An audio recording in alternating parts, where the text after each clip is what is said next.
Sir एक महत्वपूर्ण question ये है डेट ऑफ बर्थ को लेकर। मान लो किसी व्यक्ति का उसके एजुकेशनल डॉक्यूमेंट्स में डेट ऑफ बर्थ जो है वो कुछ और है, मतलब सही करेक्ट जो है उसके एजुकेशनल डॉक्यूमेंट्स में है, और आधार कार्ड में उसकी डेट ऑफ बर्थ और गलत है, और आधार कार्ड की डिटेल भी डल रही है। अगर डिटेल डल रही है मतलब उसका नंबर भी डल रहा है, तो वहाँ से BLOs क्या कर रहे हैं, उसका पूरा रिकॉर्ड हटा रहे हैं। तो सर ये बताइए फिर हम आधार कार्ड को डालें, उसमें मैंडेटरी है या नहीं है, और डालें या नहीं डालें, इसके बारे में बताइए। आपका क्वेश्चन ये है कि हमारा वर्तमान जो गणना प्रपत्र है उसमें डेट ऑफ बर्थ का जो ऑप्शन है, अब हमारे पास क्या है कि जो हमारे एजुकेशनल डॉक्यूमेंट्स हैं, सर्टिफिकेट है, उसमें हमारी डेट ऑफ बर्थ कुछ और है और आधार कार्ड में हमारी डेट ऑफ बर्थ कुछ और है। तो यहां पर कंफ्यूजन ये है कि हमें कौन सी डिटेल मेंशन करनी है। तो पहला इसका आंसर ये है कि आधार कार्ड मैंडेटरी नहीं है, ऑप्शनल है। आधार कार्ड मैंडेटरी नहीं है, ऑप्शनल है। सबसे पहली चीज वो है कि वो अपनी वो डिटेल भरे जो करेक्ट है।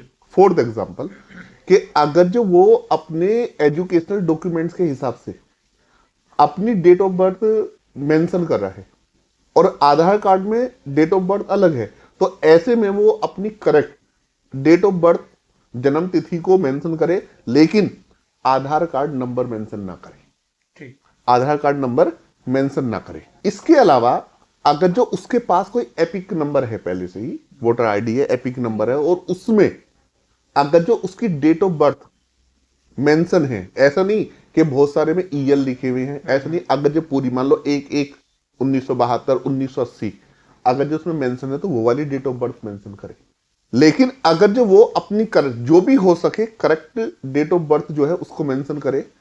पॉसिबिलिटी ये है कि शायद ये चेंज हो जाए और करेक्ट जो है उस डेट ऑफ बर्थ या जो उसकी करेक्ट डिटेल है वो सही से हो जाए, लेकिन ये कोई गारंटी नहीं है या पूरी सर्टेनिटी नहीं है कि ये चेंज हो ही जाएंगी।